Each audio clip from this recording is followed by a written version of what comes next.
Ángela Buitrago, qué gusto tenerte por aquí.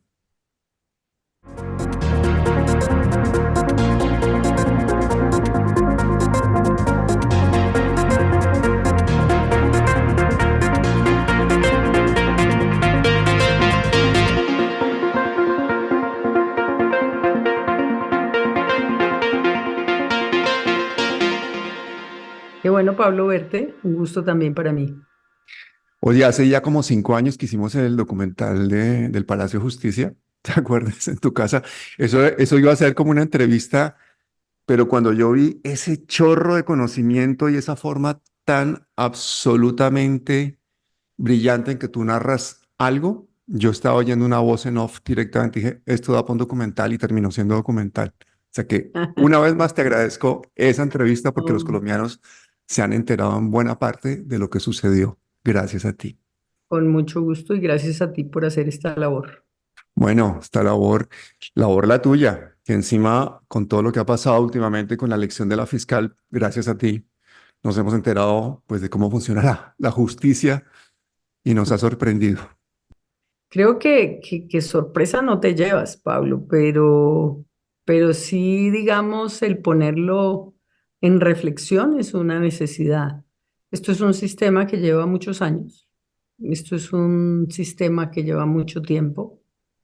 Y yo siempre he dicho que, y lo he mirado como una práctica arraigada, ¿no? Como algo que se hace consuetudinariamente, pero que pues tiene impactos de todas las maneras en todos los cargos que terminan siendo objeto de elección, ¿no?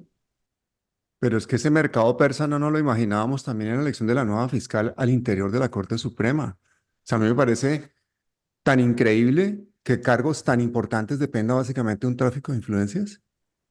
Pablo, yo la verdad pienso que la forma como está organizada la estructura de los nombramientos, y empezamos por el Congreso y empezamos por todos los estamentos, pues lleva también a pensar que solamente determinadas personas, y esa fue la experiencia que yo viví en este caso, porque se me acercaban personas que me decían, mire, si usted quiere llegar, solamente contáctese con tales personas Mm. que son las que tienen los cupos. Yo decía, no sé si es que ahí hay cupos o cómo se maneja esto. Yo nunca me acerqué, por lo tanto no te puedo decir ni cómo lo entienden, ni cómo lo ven, ni cómo lo manejan. Pero sí es particular y yo creo que más que cualquier otra cosa, para mí es una reflexión de un proceso que impacta directamente en la administración de justicia, que impacta directamente en la función, que impacta directamente en el cargo. Yo creo que cuando tú empiezas a mirar todo esto, la reflexión se hace obligatoria para saber si lo que está pasando en Colombia es consecuencia de todos estos procesos o es consecuencia de estos procesos y otras cosas más, ¿no? Claro, la pregunta que nos hacemos ahora, Ángela, es si se puso en evidencia de que se llega a ser fiscal general de la Nación, pues en base a un tráfico de influencias básicamente al interior de la Corte Suprema de Justicia, entonces la nueva fiscal fue sujeta a ese juego, accedió a ese juego, a ese Mira, yo cabildeo. no puedo, yo solamente puedo contar lo que me pasó a mí, yo solamente puedo dar fe de lo que me pasó a mí. Yo lo que tengo claro es que es una práctica recurrente porque me la dijeron desconocidos, conocidos y conocidos máximo, como digo yo, porque es gente que realmente sabe uno que lo estima. Y sobre esos elementos creo que es una creencia generalizada, pero además una práctica arraigada. Y cuando digo esto, es que no es solamente un imaginario colectivo, sino que yo siempre oí, y te lo digo sinceramente, de personas que no me dejarán mentir y que seguramente si tienen digamos, las consecuencias claras de todo esto, lo que implica, pasaron por estos procesos y nunca fueron elegidos.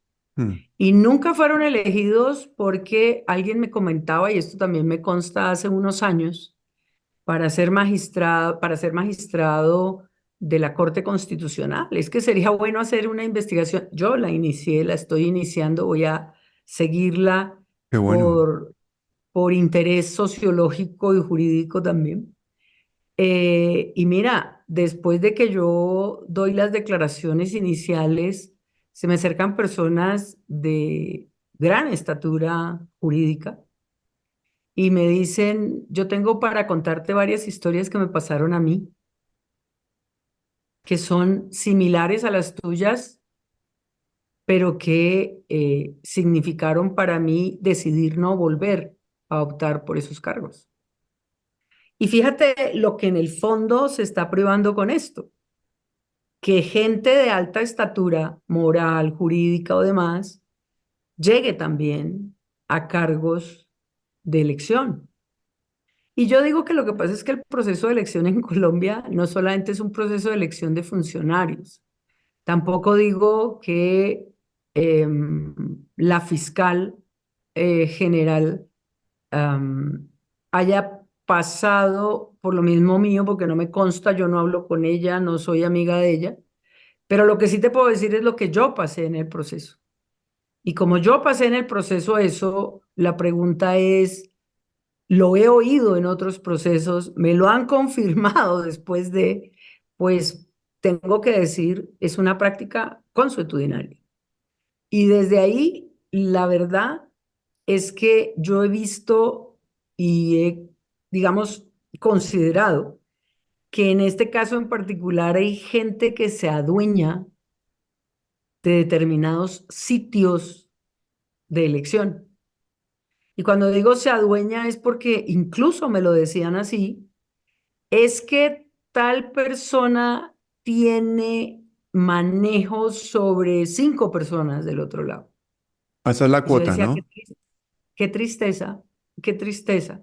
Y es más, nunca, nunca, y te lo digo sinceramente, nunca fue un tema que yo pudiera verificar directamente porque era lo que me decían, pero como yo no me acercaba a la persona que tenía supuestamente ese coto de poder, pero sí aparecen de diferentes lados nombres recurrentes. Y entonces dice uno, ¿y cómo este nombre vuelve a aparecer y vuelve a haber una vinculación y tratan todas las personas de que tú hables con esa persona? Mm.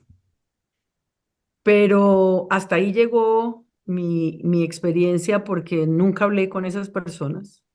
Me parece que, me parece que no se necesita ni se debe hacer eso. Todavía lo sigo pensando, a pesar digamos, de lo que sucedió. Y creo que ese es un punto que hay que reflexionar muy bien en Colombia, ¿no? ¿Quiénes pueden estar dejando de llegar por estas prácticas? Pues la gente buena, los mejores, porque definitivamente si no es una meritocracia, si no es un tráfico de influencias, pues ¿quiénes van a llegar? Los que Y sean en ya un momento desde dado más eso, funcionales, ¿no? Los que sean más funcionales. pero ya desde eso yo creo que así no lo diga uno, así no lo acepte, hay una cuota de embargo de la función. Claro. Y creo que ahí es donde, bueno, salvo que hagan lo que me dijeron a mí, diga que sí a todo y después hace pistola. Yo he contado esta anécdota porque me pareció además más inmoral que la otra, pero, pero a la vez es tal vez la forma en que sobreviven muchos, ¿no? Claro. Yo digo que sí a todo y después les hago pistola. No, ninguna de las dos fórmulas me convenció. Así que sobre esa base creo que esto sirve para la reflexión, para la maduración y sobre todo para el ejercicio del impacto, ¿no? Pero no sería bueno denunciar con nombre propio a esa gente, Ángela, porque al final, pues es corrupción. Esa gente que está haciendo que esa elección, que debería ser una elección de una persona absolutamente idónea, no solamente en lo técnico, en lo académico, sino en lo moral, pues estén cooptando realmente la justicia de esa manera. ¿No sería bueno que de alguna manera esas investigaciones se hicieran o al interior de los órganos colegiados de los abogados, de la justicia, de los magistrados, estas cosas se siguieran disciplinariamente? Yo creo que la denuncia está, creo que las investigaciones se deben hacer, creo que esto lleva muchos años, o sea, esto es un sistema de toda la vida. pero que además es voz populi, Pablo, o sea, se ha Mm, normalizado. Indaga por qué nombraron a X, Y, Z y te van a contestar. sí. Y sobre esos supuestos también ha habido investigación de la prensa. La prensa ha dicho qué reuniones ha habido, con quiénes, cómo, para qué. Y sobre esos elementos, pues me parece que en este tema, además, independientemente de que las investigaciones se hagan o no se hagan, yo creo que una sociedad debe reflexionar en torno a esos mecanismos que utiliza la sociedad. Porque si uno quiere luchar contra la corrupción, cualquier forma de corrupción es negar lo que uno quiere hacer. Y entonces yo cuento este proceso y lo cuento porque así me sucedió, así lo viví y llevo casi, decía yo, 8 meses, casi 9 meses de estar oyendo absolutamente todo eso, ¿no? Ángela, ¿y algún otro candidato a la fiscalía en alguna otra época ha denunciado esto que estás denunciando tú? Porque yo es la primera vez que lo escucho. No, yo no he oído a ningún otro Yo candidato que lo tampoco. diga públicamente, no. Oye, y es que pasaban cosas muy raras, porque por ejemplo Amelia Pérez pasar de tener 13 votos a tener uno. O sea, ¿cómo se explica eso? O sea, la gente, los ciudadanos de a pie que estamos viendo eso como si tenía 13 votos y ahora tiene uno. O sea, ¿qué pasó? O sea, ¿cuál fue el intercambio, el cambalache de influencias, de presiones allá al interior de eso para que una persona pase de 13 votos a uno en la siguiente votación? Eso no es serio, ¿no? Yo lo que te puedo decir es que toda la votación en sí mismo es un misterio, porque la votación, si tú haces el ejercicio juicioso de mirar, bueno, lo que salió público, ¿no? Porque no sabemos tampoco eh, todo el componente, pero al salir los totales de las votaciones que publicaron varios medios, y al no ser desmentidos de manera oficial o institucional, pues entendemos que esas son las votaciones y el número de votos que se dio por cada uno de los participantes. Mm. Pero si tú miras en la misma votación, el mismo día, con 5 minutos de diferencia, una persona sacaba 7 votos y esa misma persona en la segunda ronda sacaba 3 votos y en la tercera ronda sacaba un voto. Entonces, sobre esos supuestos, la verdad es que yo nunca entendí, ni entiendo, cómo se hace esa votación. No, pero entonces uno sí se imagina. Entre ellos se amenazan, entre ellos se prometen No, cosas, yo negocian no, ese yo prefiero voto. no imaginar, yo prefiero no imaginar, pero sí debería haber una explicitación, Pablo. No, sí, el país Porque tiene que ¿cómo saber eso. explicas tú? Y yo veo, y te lo digo sinceramente, la primera votación mía fue 0 votos. Sí, me acuerdo, me acuerdo. Entonces, quedaban dentro de la elección Adriana y Amelia. Mm. Amelia saca 9 votos, si mi memoria no me falla. Adriana saca 5 votos. Después votan individual. Amelia saca 3 votos y el resto en blanco. Y Adriana saca un voto y el resto en blanco. O sea, si tú miras y haces la cuenta, tú dices, ¿y dónde el caudal electoral Sí, está? Pero independientemente de todo eso, pues genera una serie de cosas que para mí fue confuso. Y yo lo digo porque las formas de aproximación a esa elección no están escritas, salvo el procedimiento que se hace votación conjunta, votación de las dos demás número de votos y votación final individual. Pero la explicación de por qué bajas o subes, ni idea. Y bueno, el tema de pero no la Amelia, sí imaginamos, es no bien la significativo. imaginamos. Oye, ¿a ti no te El pasó lo tema de mismo Amelia cuando es bien querías ser parte de significativo. la Corte Suprema de Justicia que tampoco tuviste padrino? Tampoco. Y en esa ocasión, fíjate, em, la discusión era porque la corte no estaba completa.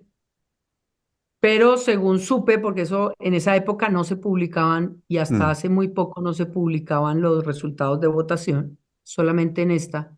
Y sería bueno mirar, porque la verdad yo nunca había visto que saliera público el número de votos de las personas, sino hasta esta elección. eh, si ha habido alguna otra elección donde hayan sido públicos los votos por los Mm, candidatos a fiscal.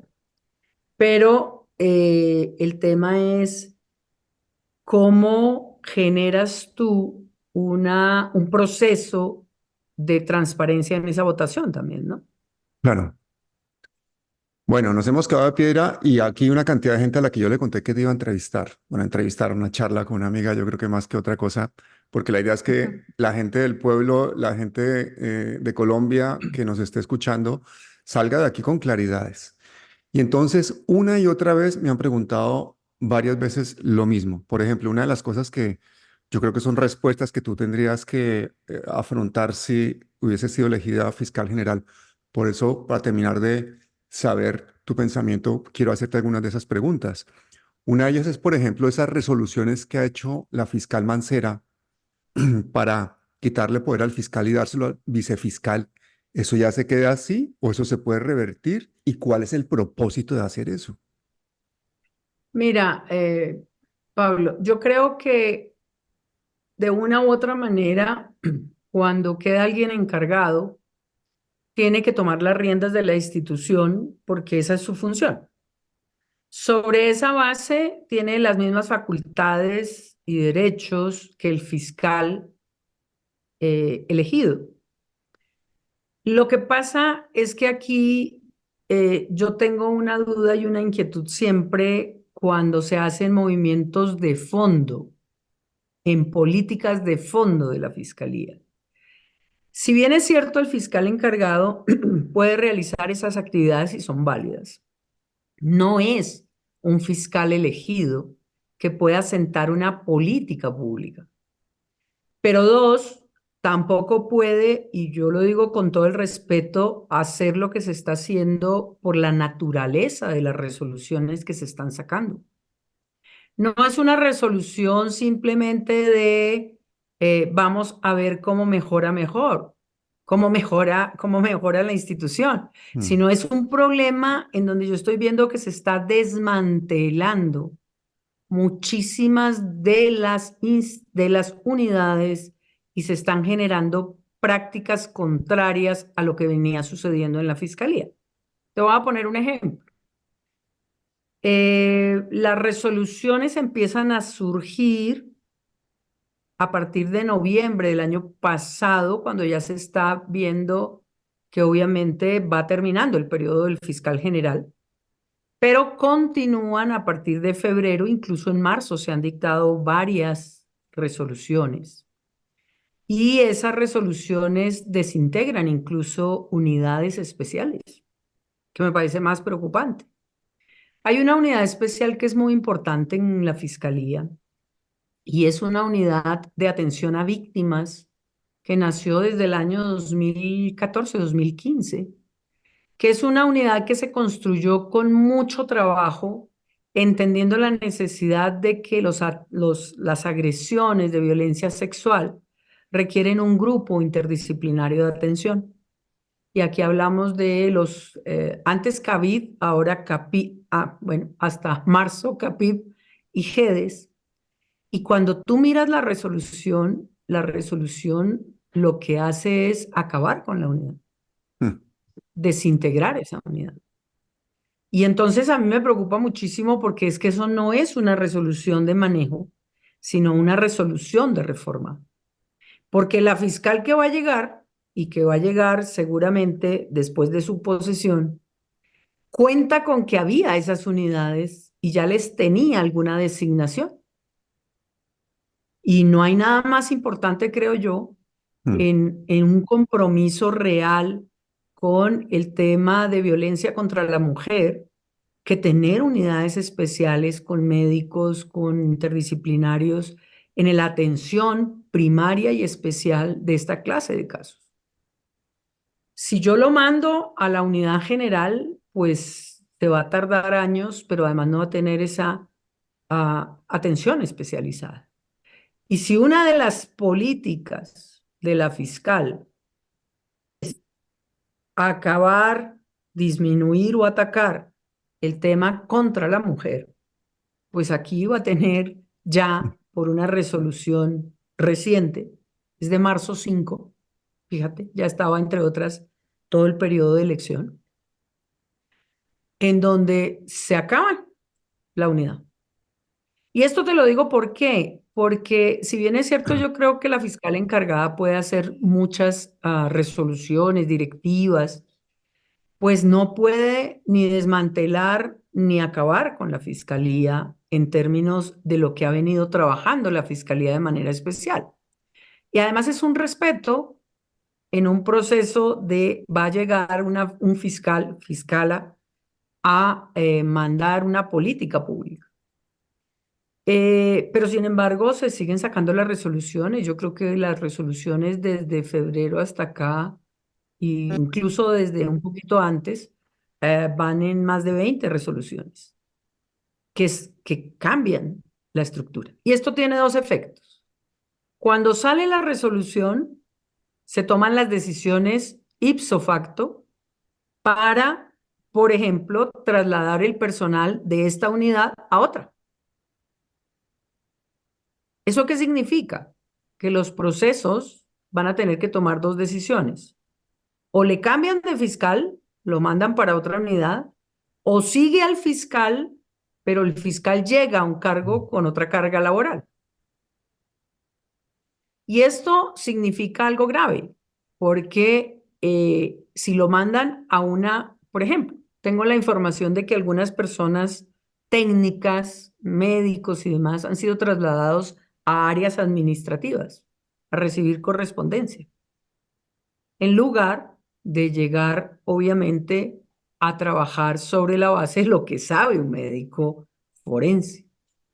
Todo esto me permite decir que la fiscal va a llegar, la fiscalía sin lugar a dudas ya no tiene el mismo suelo que conocimos nosotras cuando investigamos la fiscalía del año pasado, y desde ahí tendrá que tomar decisiones. Pero el regresar otra vez a la creación de la unidad implica hacer un proceso burocrático administrativo. Y entonces eso tiene toda una movilidad estructural, porque tendrían que haber decisiones nuevamente de planta física, de planta de nómina, de elementos que significan también trabajar sobre unidades especiales. No es simplemente yo cojo al fiscal y lo trasteo de sitio, porque es que al deshacer una unidad especial, al desintegrar una unidad especial, la unidad desaparece como núcleo de la fiscalía. De ahí hay muchas cosas que se han cambiado y variado, se han hecho traslados, se han hecho cambios. Si tú miras las resoluciones, pues tú vas a ver cómo muchas de esas resoluciones tocan aspectos inclusive del crimen organizado, cómo otras resoluciones trabajan sobre la base de estructuras fuertes.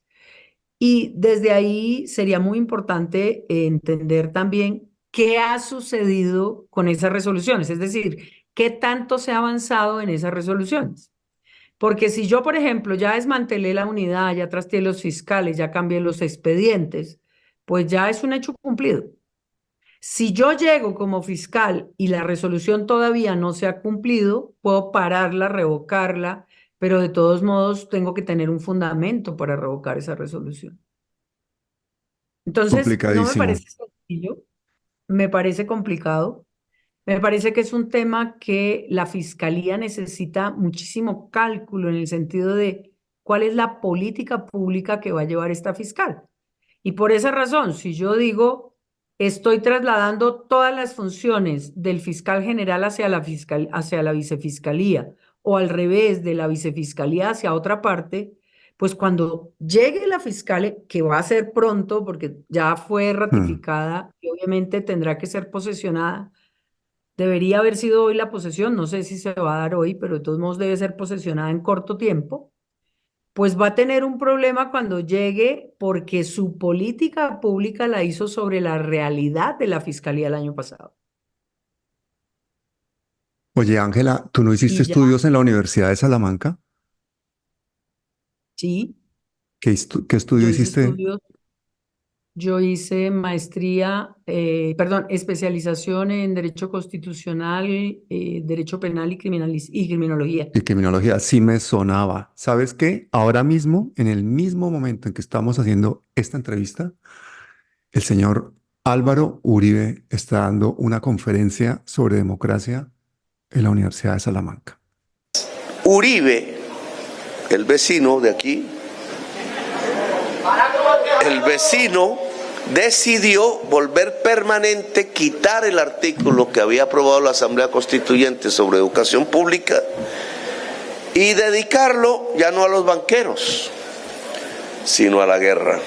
Pero de dedicarlo a la guerra exactamente, el mensaje del vecino de esta universidad es: le quitamos los recursos a ustedes, no permitimos que familias puedan traer más hijos e hijas a estudiar aquí, a cambio de que esos hijos e hijas se vayan a la guerra, a las montañas y se maten.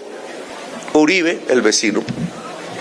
Ahora ya sabemos, esa plata se usó no para que 6.402 jóvenes entraran a la universidad, sino para que 6.402 jóvenes fuesen fusilados con armas oficiales, con munición oficial, es decir, comprados con dineros públicos y con funcionarios públicos pagados con dineros públicos. Sí, la Universidad de Salamanca tiene una facultad interesantísima sobre gobierno y democracia. Me parece que la Universidad de Salamanca hace un trabajo muy interesante en términos también de Latinoamérica, de análisis históricos, políticos, jurídicos. Creo que la Universidad de Salamanca ha brindado oportunidades impresionantes a toda la gente de Latinoamérica, porque siendo el primer rector, Ignacio Verdugo abrió las puertas a la Universidad de Salamanca para Latinoamérica. Pero abrirle las Eh, puertas de la universidad precisamente a Álvaro Uribe para hablar de democracia, eso a mí me Mira, parece Pablo, como yo casi creo que, un acto de provocación, ¿o no? Pablo, yo creo que uno debe abrir las puertas y oír a todas las partes. Yo pienso que eso es importante. Independientemente de las circunstancias y de las condiciones, eh, hay que evaluar es lo que él dice con la realidad de lo que sucedió. Pero, pero hay que oír a todas las partes y a todas las personas. Pues Ahora, entonces que inviten a las eh, madres de los falsos positivos también y a tanta gente que tiene tantas cosas que contar en Colombia de toda una historia de paramilitarismo. Pero es que esa invitación me ha ofendido muchísimo. Yo no sé qué le está pasando a la universidad. Aquí también están haciendo en Oviedo, por ejemplo, unos actos a favor prácticamente de seguirle comprando armas a Israel y trabajos. Estamos viviendo una crisis realmente de valores importante, Ángela, y a mí me parece que personas como tú, que han demostrado esa transparencia, incluso a través de este proceso de elección de la fiscal, que nos estamos enterando de toda esta realidad, pues nos hacen volver a creer en las personas, porque estábamos hartos de ver tanta corrupción en Colombia y cuando una persona como tú muestra las tripas de esa corrupción, de esos tráficos de influencia, de cómo se llevan el dinero, el caso de Carolina Corcho, por ejemplo, en el Ministerio de Salud, etcétera, nos devuelve la fe en las personas. Yo eso quiero agradecértelo. Hay gente, por ejemplo, que quiere hacer preguntas muy concretas que estoy leyendo aquí y me han pedido que te haga las preguntas que ha hecho, por ejemplo, Guillena, la nueva fiscal. Pero yo te voy a hacer una primero antes. ¿Tú crees que Álvaro Uribe es el gran titiritero detrás de la fiscalía? ¿Es Néstor Humberto Martínez? ¿Quién es el verdadero poder ahí en esa fiscalía? mira, yo no puedo decir quién es el que tiene las cuerdas de la fiscalía. Lo que sí puedo decir es que se ve que hay sectores muy interesados en mantener esos cotos de poder en la fiscalía. Y digamos, eso no lo digo yo, lo dijo una investigación de algún medio periodístico. Hay dos personas que se identifican con grandes intereses allí. Todavía la posición de Néstor Humberto Martínez es una posición que pesa en la fiscalía, pero yo no te puedo decir si ellos manejan o no la manejan, pero lo que sí veo es que a través de las investigaciones que ha hecho la prensa hay varios nombres en donde dicen que tienen influencia todavía en la fiscalía. Y sobre esos elementos, pues habría que indagar si realmente existe o no existe, ¿no? Yo siempre, y tú sabes, me has oído mucho, yo soy muy respetuosa de la presunción de inocencia Y sobre esos supuestos, a mí las investigaciones me pueden dar un feeling, pero no quiere decir que yo diga es así, sino que hay que seguir investigando. Pero tú tenías justo uno de los casos contra Uribe en defensa de Daniel Coronel. ¿No crees que eso pudo haber influido de alguna manera en esas votaciones, por ejemplo, y en la elección en el que no se te eligiera a ti? Sin duda influyó. Influyó y creo que la que lo sacó fue Vicky Dávila, que los magistrados le habían dicho que uno de los grandes problemas para mi elección era mi amistad con Daniel Coronel. Incluso llamaron a preguntarme si yo era amiga de Daniel Coronel. En tanto y en cuanto yo aclaré que siempre he defendido a Daniel Coronel jurídicamente, tengo un poder de Daniel Coronel, creo en la causa de Daniel Coronel y que sobre esos supuestos yo no voy a dejar de admitir lo que yo he hecho con conciencia desde mi profesión, porque el caso de Daniel Coronel es un caso que tiene toda la razón y que tiene base jurídica. Tanto así que tiene base jurídica que estamos en juicio. Ese Y caso sobre esos concreto, ¿cuál supuestos, fue? Fue por injurias y calumnias, ¿no? por injuria y calumnia. Y tan importante para mí es decir esto como decir que tampoco me van a hacer renunciar por obtener un cargo a defender a una persona que tiene derecho a la defensa o a llevar un caso que me parece desde todo punto de vista justo, razonable.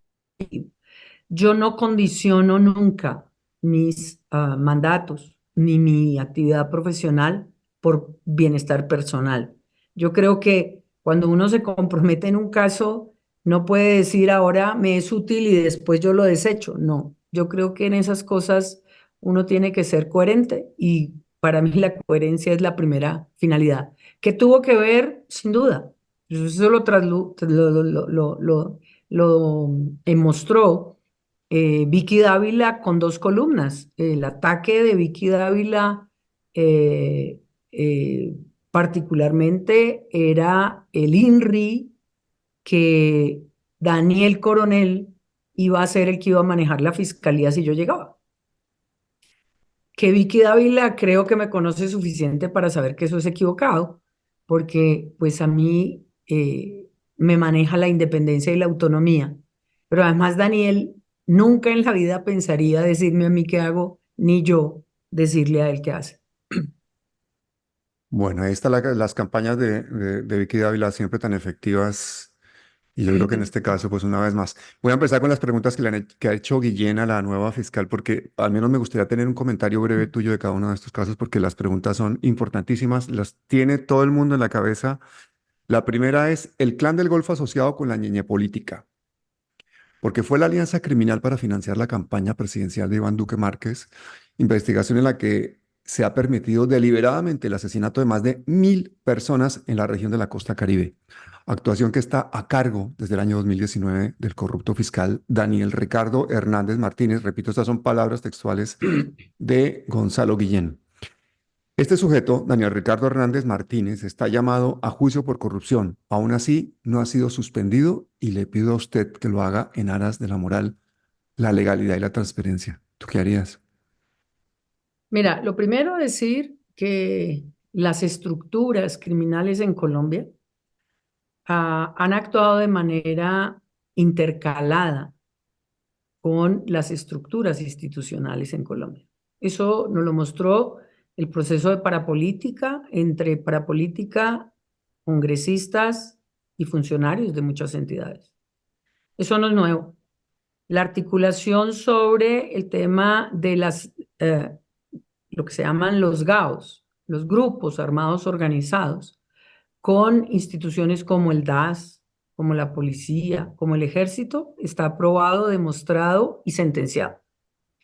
Eso sigue siendo una práctica y por esa razón es tan importante una investigación a fondo respecto a todas estas actividades que siguen siendo modelos de gestión de estos grupos criminales. Entonces, para mí no hay duda que la investigación es fundamental. Sobre las opiniones personales de Guillén, yo no me voy a referir. Creo que si hay dudas sobre algún tema en particular de algún funcionario, lo lógico es que se hagan las investigaciones correspondientes.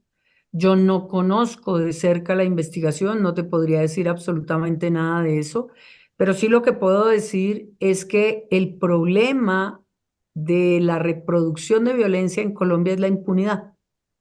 Y la impunidad es parte de un modelo paquidérmico en la investigación y en muchas ocasiones problemas también de que la entidad y la fiscalía no tiene suficiente personal.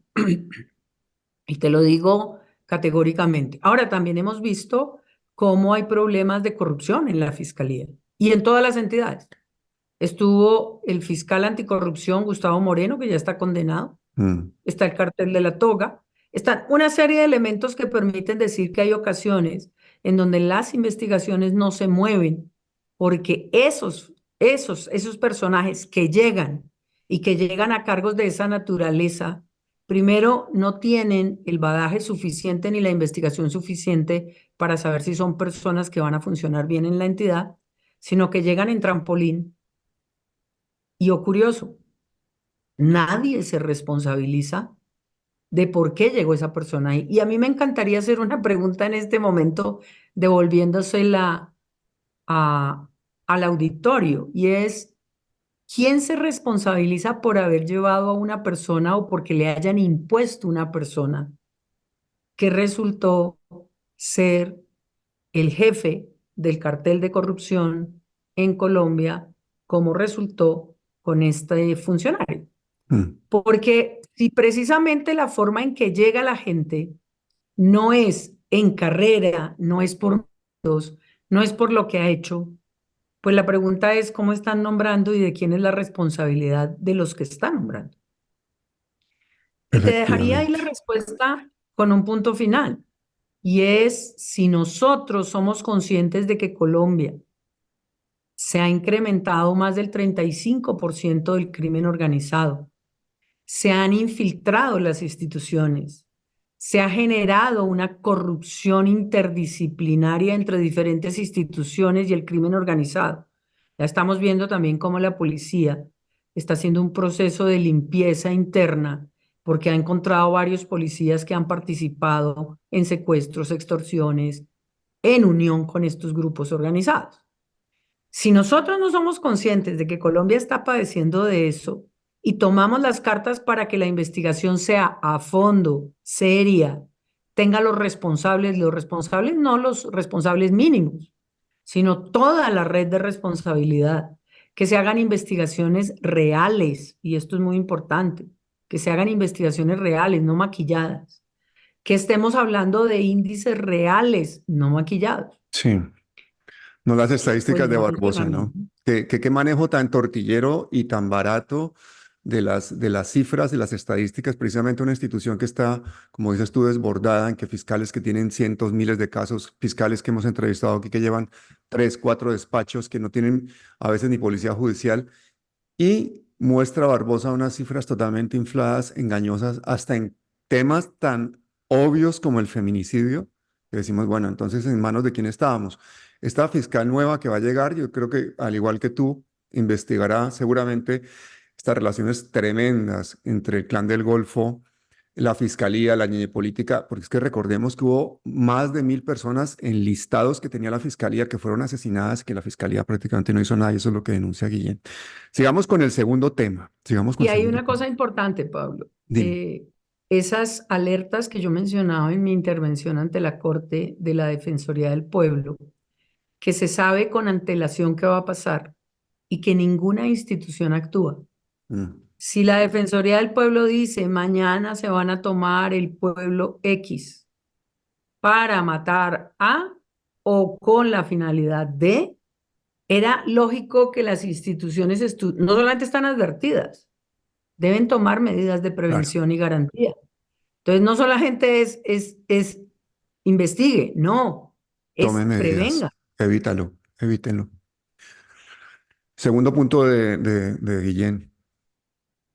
Desde aquí un saludo a Gonzalo Guillén. Me estoy aprovechando de tu trabajo para hacer esta entrevista, Gonzalo. Yo sé que sabrás disculparme, pero yo creo que es de interés público que la gente sepa lo que Ángela Buitrago, piensa de esto. El caso Odebrecht, que es gravísimo porque se encuentra pendiente de abrir 3 líneas de investigación, dice Gonzalo. 1, ministros. 2, Corficolombiana y Grupo Aval. Y 3, funcionarios de la Fiscalía General de la Nación que obstruyeron las investigaciones de Odebrecht, además de desviar las acciones judiciales hacia otras con la plena seguridad de que así no iban a tener éxito, como es el caso del favorecimiento y encubrimiento de los empresarios brasileños. ¿Tú habrías ido a fondo con el caso de Odebrecht, Ángela? Mira, yo te digo una cosa, yo nunca entendí por qué los corruptores, entre comillas, o presuntos corruptores, que eran los directivos brasileños, fueron los últimos. Mm.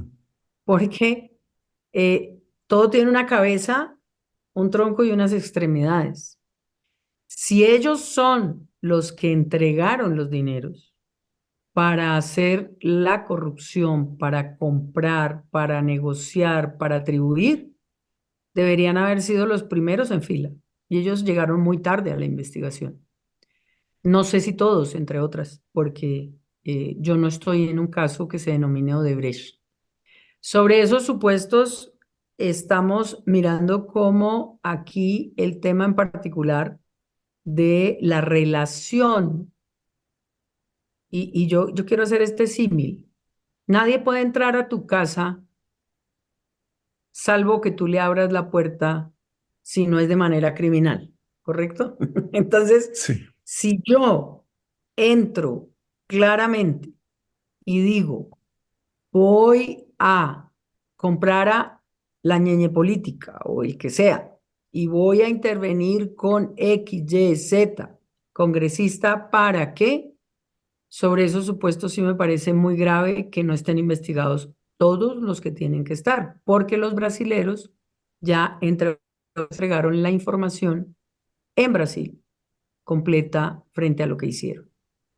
Dos, hay que entender también que la fiscalía tiene, además de los problemas estructurales que tiene la fiscalía y que los conocemos, tiene que hacer todo un trabajo internacional para trasladar los elementos probatorios de otros procesos que están fuera del país. Yo no sé si eso se ha hecho o no se ha hecho, mal lo haría yo, Mm. pero lo que sí puedo decir yo es que al trasladar todos esos elementos debe haber nombres muy claros de todo este entramado de corrupción. Y esas personas, sean las que sean, tienen que ser investigadas.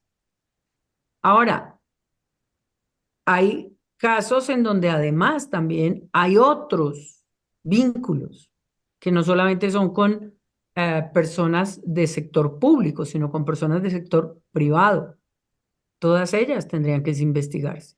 Y esto además diciendo que nosotros tenemos como colombianos o como país una suscripción del Tratado Anticorrupción que obliga también a evitar que esto suceda y que nos comprometimos internacionalmente a que todo esto sea develado, investigado, sancionado. ¿Por qué? Porque sin lugar a dudas, cuando uno mira también el cumplimiento de las obligaciones internacionales frente al tema de corrupción, pues habría que mirar por qué se está favoreciendo a estas personas sin investigarlas. Nos ha quedado clarísimo. Siguiente punto que pregunta Guillena, la nueva fiscal, es sobre Luis Carlos Sarmiento Angulo, ni más ni menos. Bueno, claro que yo no soy la nueva fiscal, No, ya, pero ya. Tú eres la nueva fiscal, pero nosotros estamos haciendo ese ejercicio ciudadano maravilloso de imaginarnos que tú eres la nueva fiscal porque casi lo podrías haber sido. Y yo creo que en un país decente y por mérito seguramente habría sido tú la elegida para fiscal general de la nación. Pero no entraste en ese juego de influencias y no sacaste el puntaje que se necesitaba para que los señores de la Corte Suprema de Justicia decidieran que eras tú la persona que tenía que seguir en que tenía que estar en ese cargo. El punto de Luis Carlos Sarmiento Angulo es especialmente importante porque dice Guillén que la Fiscalía General de la Nación ha mantenido una posición abiertamente encubridora. Entonces, por eso le pregunta a la fiscal o le pide oficialmente, dice, solicito a usted pedir oficialmente a los Estados Unidos de América toda la información que posee respecto a los gravísimos delitos que confesó en ese país la organización Luis Carlos Sarmiento Angulo y por los que fue condenada recientemente. Mucha de esa información fue aportada por la Fiscalía General de la Nación, entidad que sin embargo ha mantenido una posición abiertamente encubridora. Dice Guillén, yo también aporté información a Estados Unidos que estoy dispuesto a entregarle. ¿Cómo ves Bueno, tú la yo te actitud diría dos de cosas. esa fiscalía respecto a Luis Carlos Sarmiento Angulo?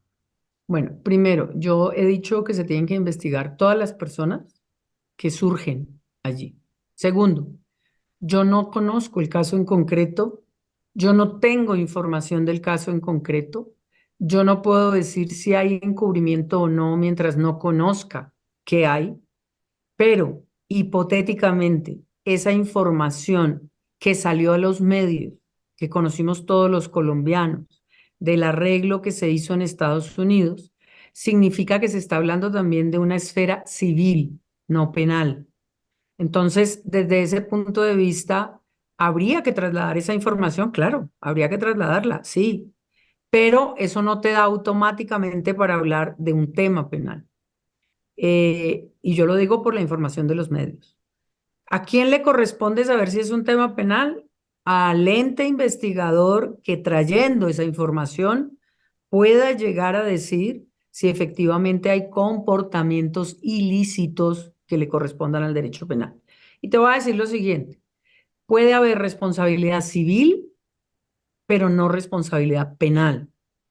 Y puede haber responsabilidad civil porque hay una serie de normas en Estados Unidos y sobre todo en ciertas compañías que están trabajando en Estados Unidos que le implican haber tomado previsiones frente a ciertos elementos. Y entonces, como no las tomó o como no actuó adecuadamente o no implementó el compliance como forma especial de vigilancia, pues puede responder civilmente. Pero eso no la hace responsable penalmente. Y yo soy tan objetiva que necesito trasladar lo siguiente. Mientras tú no tengas la información total, tú nunca podrás decir que haya encubrimiento o haya delito. Es necesario que se traslade toda la información. Ahora, si tú estás diciendo que Gonzalo Guillén está ofreciendo información ahí, pues sería muy Mm. bueno que también la pusiera a disposición de la fiscalía si es que la tiene, ¿no? En eso y en muchos otros casos, por ejemplo, en el caso En todo. del asesinato del juez civil de Bogotá, Hugo Carmelo Ortiz Clavijo, él dice que ahí están incursos los sujetos Alberto Ríos Velilla, Jaime Lombana Villalba, y le pide a la fiscalía, porque además la fiscalía dice que se vio obligada a reconocerme oficialmente la existencia del expediente y el acervo probatorio de ese crimen atroz, el cual se encuentra irregularmente engavetado. Dice Guillén, cuando supo que yo tenía la información, recibí en octubre del 2021 una carta irrespetuosa de Adriana Eugenia Ramírez López, directora de atención al usuario, por medio de la cual de manera amenazante sostuvo que no tengo derecho a conocer información de ese caso. Mi respuesta de rechazo fue firme y aireada. Si en la fiscalía el expediente ya ha sido saqueado o desaparecido, puedo entregarle la documentación que poseo. Así, Guillén tiene muchísima documentación de muchos casos que está dispuesto a aportar. De hecho, tiene documentación en Estados Unidos de casos muy importantes y es una persona que hasta ahora no ha tenido, como uno de nuestros principales periodistas de investigación, ha tenido la colaboración de la fiscalía prácticamente para nada. De hecho, él ha denunciado Mira, a la misma fiscalía por eso, ¿no? mira, Pablo, lo primero que hay que decir es que los procesos penales son procesos reservados. Entonces, desde ese punto de vista, el proceso penal tiene unas reglas que yo no puedo tampoco violentar así quiera. Y eso implica que no hay información a un público hasta ciertos momentos, ¿correcto? Eso lleva a dos cosas en particular y yo te digo, mira, el apoyo mío en muchas investigaciones ha sido la prensa. Prensa seria, Mm. investigativa, que tiene elementos. Yo te puedo decir, el tema del Palacio de Justicia, yo recorrí millones de información producida por videos, por fotografías, por notas de la prensa. El caso Ayotzinapa, igual en México. Para mí la prensa se convierte no en una molestia. A mí me parece que la prensa seria e investigativa es una prensa que aporta. Y en muchas ocasiones hay mayor facilidad para la prensa conseguir información, que te lo digo también, para la fiscalía. porque hay una aproximación de mayor confianza en ciertos sectores. Entonces, lo primero que tengo que decir yo es que para mí la prensa ha resultado muy importante cuando hay investigadores serios, investigadores responsables e investigadores que tienen la conciencia social de involucrarse en casos que puedan ser de esta naturaleza. Lo segundo, la reserva de las investigaciones para mí es sagrada. Sobre esos supuestos uno no puede estar ventilando información, ni Claro. tampoco sacando las chivas en el medio que yo quiera. Mm, Es decir, yo no puedo estar entregando información de la fiscalía para que haya noticias o chivas a ningún medio de prensa. Lo tercero, las investigaciones siempre deben hacerse a fondo, sea cual sea el caso. Y yo no me voy a meter en las denuncias particulares que hace Gonzalo Guillén porque pues él está sustentando sus denuncias. Yo no mm. conozco sus bases, pero él sí está haciendo denuncias. Es decir, que tienen que investigarse las denuncias que está haciendo. Desde ese contexto también te tendría que decir que si él tiene información, pues allegue la información para esas denuncias que él está haciendo. Y sin lugar a dudas, pues que la fiscalía tiene que caminar en esas investigaciones para dar algún resultado, sea cierto, no sea cierto, y encuentre algunos elementos. Pero lo que sí yo creo que como funcionaria y como fiscal y como investigadora, para mí es muy importante que la investigación que se aporte tenga realmente hechos objetivos, pruebas objetivas. Las especulaciones o las posiciones personales no sirven para Por absolutamente supuesto. nada. Y entonces ahí es muy importante que desde ese contexto todo lo que se dé se entregue, y a veces yo digo, las valoraciones le restan a la prueba, porque hay pruebas que muestran incluso más que la valoración que se hace. Entonces, te diría, técnicamente lo que él está haciendo como ciudadano es una denuncia. Esa denuncia tiene que ser investigada y tiene que ser trabajada por la fiscalía. Sí, lo que pasa es que yo creo que como durante tanto tiempo hemos tenido pues esa impunidad en Colombia con la justicia, algunas personas, algunos ciudadanos, algunos periodistas en Colombia, algunos defensores de derechos humanos se han convertido en voceros de una ciudadanía que denuncia cosas muy graves, de atrocidades incluso. Fíjate, en este canal que tenemos nosotros de derechos humanos, pues nos llegan constantemente denuncias de cosas gravísimas que yo les digo a las personas, nosotros no estamos ni en capacidad, yo soy una persona que tiene un canal de comunicación y son denuncias muy graves de dinero, de violencia, de cosas que uno dice, y bueno, ¿y a dónde mandamos esto? Porque con la Fiscalía Barbosa, lo último que se nos ocurría era, vamos a denunciar eso ante la Fiscalía porque precisamente podía haber allí pues el encubrimiento de todas estas cosas. Dice Guillén, por ejemplo, que una de las cosas que creo que debería investigarse es el aumento abismal del monto de gastos reservados que ha tenido la Fiscalía para omitir el control fiscal. En la administración de Mancera Barbosa pasó de 19.119 millones a 51.888 millones, ¿no? Que gran cantidad de ese dinero parece que ha pasado al patrimonio personal de muchos de los directivos, y él dice con nombre propio el señor Alberto Acevedo Quintero, director nacional del Cuerpo Técnico de Investigaciones. Esa corrupción al interior de la fiscalía, ¿tú crees que va a ser posible hacerlo o vamos a encontrar, como se está encontrando en tantos altos cargos en este momento del gobierno Petro, por ejemplo, en atención de desastres, eh, que ha habido tal corrupción que posiblemente la investigación ya va a ocupar el resto del periodo de fiscalía y no vamos a terminar de encontrar la cantidad de robos, de peculados, de cosas que se han hecho? Porque, por ejemplo, gastos reservados, imagínate la investigación de gastos de reservados durante años en esos montos, en esas cantidades, en una entidad tan monstruosamente grande como la fiscalía. ¿Tú crees que eso vamos a ver resultados con esta nueva fiscal? Mira, yo hiciste varias preguntas Sí, en como esta dices. intervención que son importantes, porque yo te diría, hay gente muy buena en la fiscalía y no quiero pecar por exceso, pero yo creo que la mayoría. Hay gente que se niega a trabajar bajo órdenes de simulación. Hay gente que se niega a tapar investigaciones. Por esa razón, yo creo que hay que creer en que la fiscalía tiene gente buena, gente decente, gente que trabaja. No formular la denuncia me parece que es un error, porque de todos modos la denuncia está allí y puede caer en manos de muchas de estas personas que sí trabajan en la fiscalía y que sí hacen la investigación. Así que lo primero que te diría es, como siempre digo, y esa es una propaganda, denuncia, porque esos hechos tienen que conocerse. Lo segundo, pues ya ha formulado, ese más que un pliego de preguntas es un pliego de denuncia. Sí, son denuncias.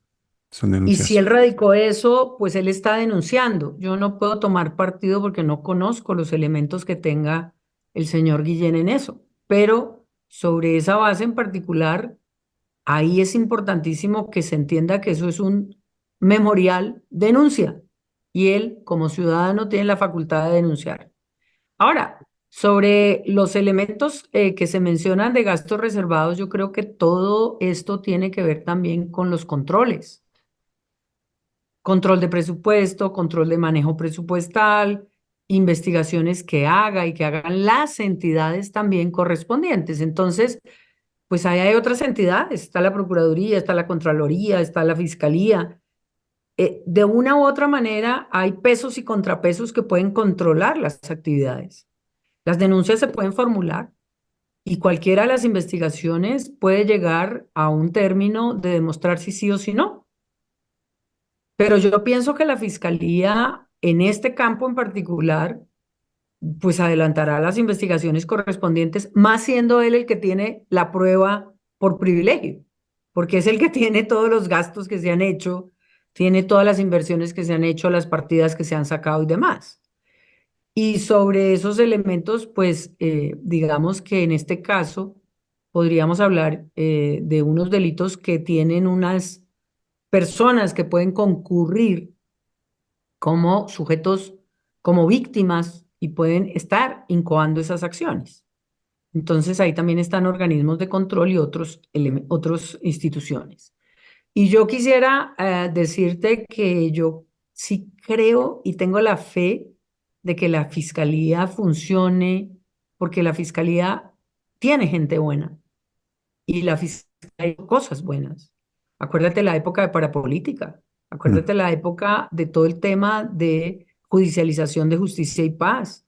Acuérdate de la fiscalía en toda la época de crimen organizado fuerte y duro, incluso las muertes de funcionarios de la fiscalía y de la rama que llevaron a eso. Entonces, a mí macartizar la entidad por macartizarla me parece grave.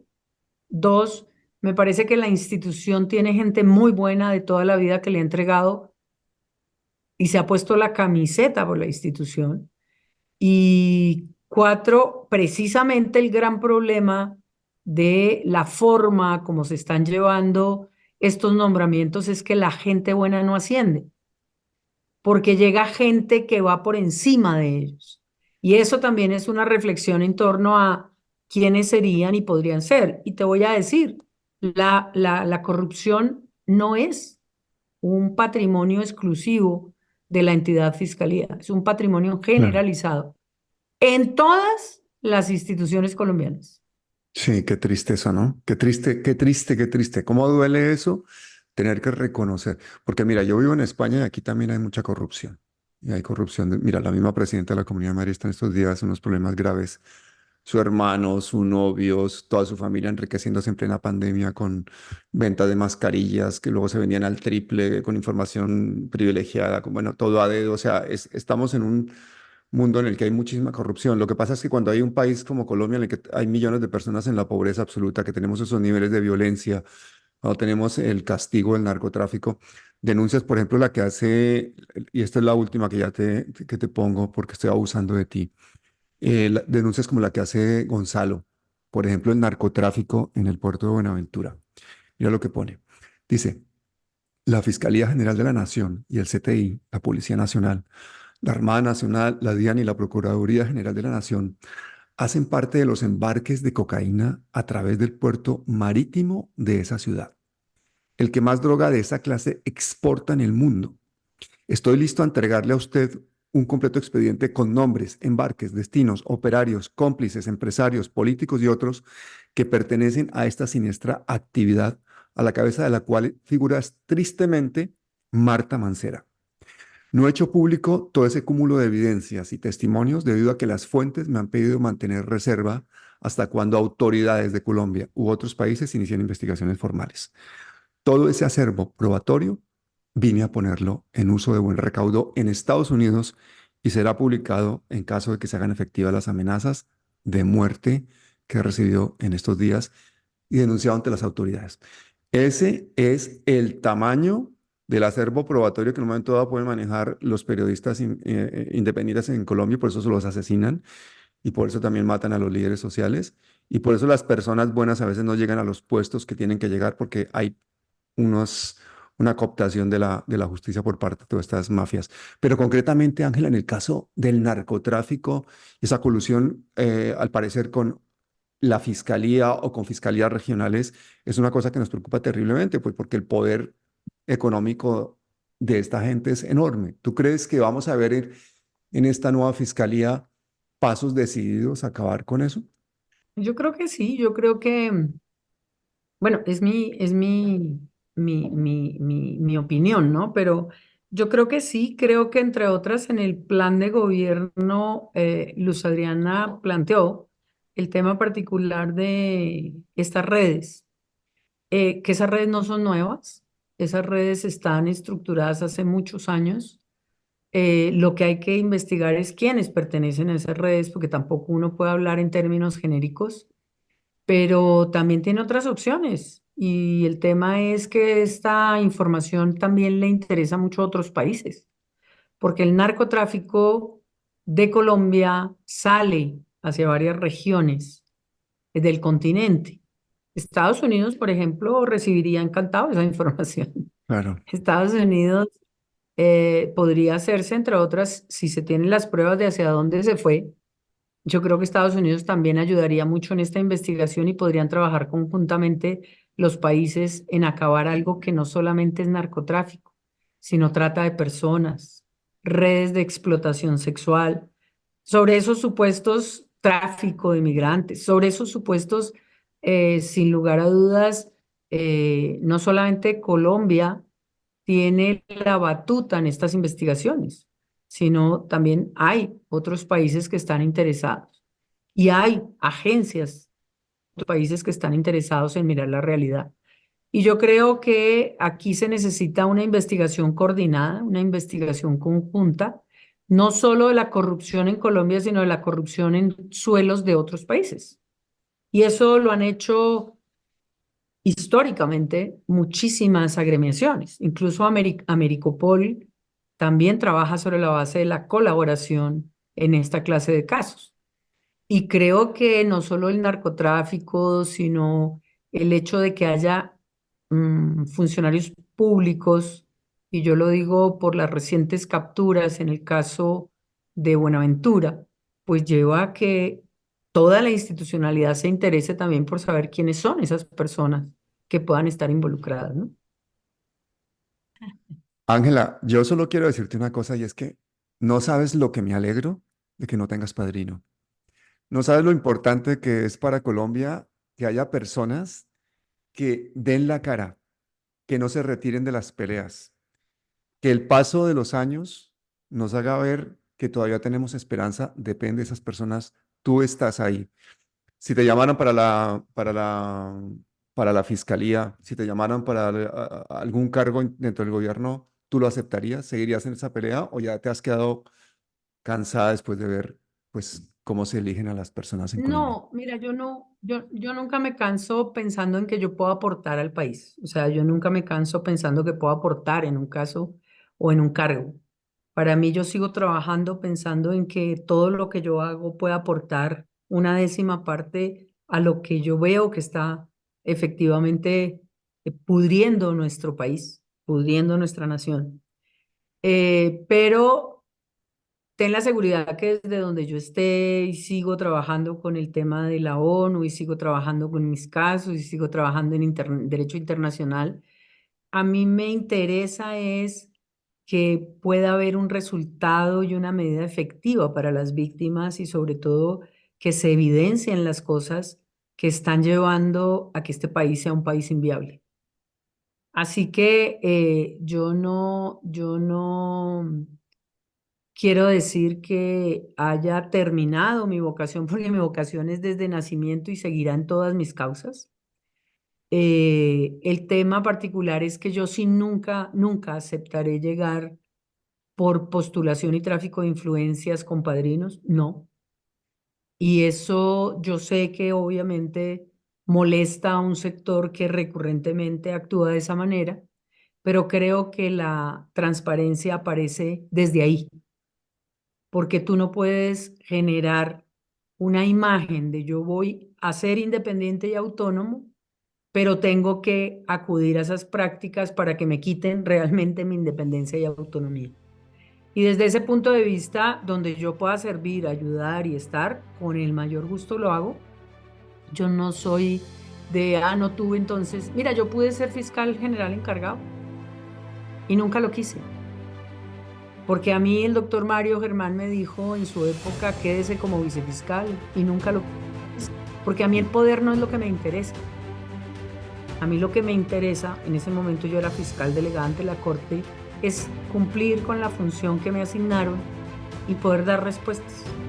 Así que a mí el tema del poder me tiene sin cuidado y creo que ese es uno de los elementos que también en estas sociedades son inentendibles e inteligibles, pero yo disfruto trabajando y pudiendo esclarecer cosas.